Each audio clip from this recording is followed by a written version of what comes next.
ठाकरे सेनेतून फुटलेल्या खासदारांच्या निधीचा तपशील समोर आलेला आहे। 2 वर्षात किती निधी मिळाला, किती निधी खासदारांनी वापरला ही आकडेवारी समोर आली आहे। कारण हाच मुद्दा या खासदारांनी मांडला होता पक्ष सोडण्याच्या बाबतीत। त्यांचं म्हणणं होतं, काहींचं म्हणणं होतं की आम्ही सत्ताधाऱ्यांमधले नसल्यामुळे आमच्या बाबतीत निधीचा दुजाभाव होतो, आम्हाला मतदारसंघात कामासाठी निधी हवा। मात्र समोर येणारी आकडेवारी वेगळीच स्टोरी सांगते। मंजूर निधीपैकी तुटपुंजा निधीचा वापर केल्याचं समोर आलंय। फुटीर खासदारांच्या निधी वापराची ही आकडेवारी धक्कादायक मानली जाते। संजय दिना पाटलांनी ज्यांनी उद्धव ठाकरेंवर टीका केली की मतदारसंघातली काम होत नाहीयेत, लक्ष घालत नाहीयेत, त्यांनी सर्वाधिक कमी फक्त 1.1% निधी वापरल्याचं दिसतंय। विकास निधी मिळत नसल्यानं बंडखोरी केल्याचा हा खासदारांनी दावा केला होता।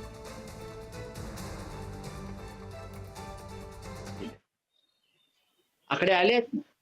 जो निधी आहे तो सुद्धा हे धड वापरू शकले नाही। 15-15, 16-16 कोटीचा निधी पडून आहे। निधी हा विकास कामासाठी असतो ना, विकास निधी आहे ना।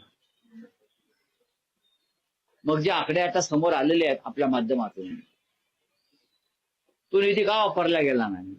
पक्ष या नवीन पक्षात गटात गेल्यामुळे त्यांना निधी म्हणजे ठेकेदारी मिळणार। 200 कोटीची कामं मिळणार निधी म्हणून, 300 कोटी, आणि त्यातले 25% जे आहे थेट हे तुमच्या घरात जाणार। यासाठी हा त्यांचा मानसन। संदीप राजगोळकर आपले प्रतिनिधी अधिक माहिती देत आहेत। संदीप, कारणं वेगळीच होती आणि आकडेवारी वेगळीच कथा सांगतायत या खासदारांच्या या निधीच्या बाबतीत। काय गौड बंगाले, काय आता समोर येत आहे?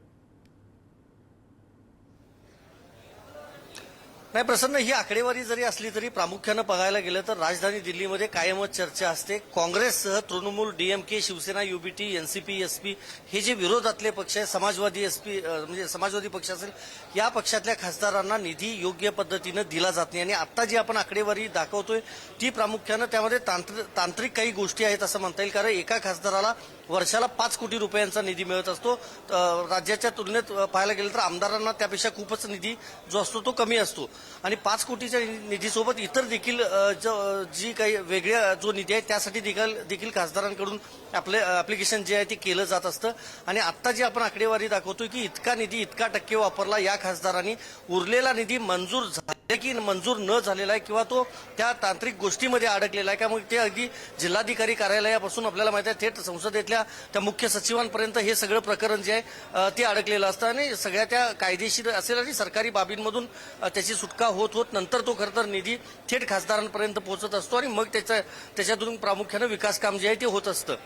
आता जी तक्रार केलेली होती शिवसेना यूबीटी पक्षातल्या बंडखोर खासदारांनी, त्याला उत्तर देताना संजय गायकवाड यांनी असं थेट म्हटलेलं आहे की मुख्यमंत्री एकनाथ शिंदे हे मुख्यमंत्री असताना मी 3,500 कोटी रुपयांचा निधी वापरला, मग 18-20 कोटीचं तुम्ही काय सांगता? आणि खासदारांच्या मानानं हा 15-20-25 कोटीपर्यंतचा जो निधी आहे हा त्यांनी वापरायचा निधी आहे। प्रामुख्यानं ही विकास कामांचा निधी म्हणता येणार नाही याला, कारण मोठे जे प्रकल्प आहेत तो देखील निधीमध्येच त्याची रक्कम खरं तर गणली जाते। मात्र ते प्रकल्प जे आहेत मतदारसंघांमधले ते वेगळे असतात आणि हा जो निधी इतका वापरलेला नाही हे जे आपण सांगतोय ते प्रामुख्यानं जिल्हाधिकाऱ्यांची त्यावर सही झाली की नाही, मग त्यामध्ये टेंडर निघालेला आहे का, कंत्राटदार आहे का, तो ब्लॅकलिस्टेड आहे का, अशा सगळ्या तांत्रिक मुद्दे खरं तर हे सगळे त्यामध्ये तपासले गेले पाहिजेत आणि त्यानंतरच समजू शकतं त्या खासदारांनी नेमका निधी किती वापरला। मात्र विरोधी पक्षातल्या आमदारांना आणि खासदारांना निधी कमी दिला जातो हे मात्र जग जाहीर आहे। त्यामुळं ज्या खासदारांनी आरोप केलेला आहे की आम्हाला निधी मिळत नव्हता तो काही प्रमाणामध्ये त्यांचा खरा आहे असं म्हणता येईल। धन्यवाद संदीप, तुम्ही दिलेल्या माहितीबद्दल। एकूणच आता कहाणीतला हा वेगळाच ट्विस्ट म्हणावा लागेल आणि जो दावा करत हे खासदार बाहेर पडले होते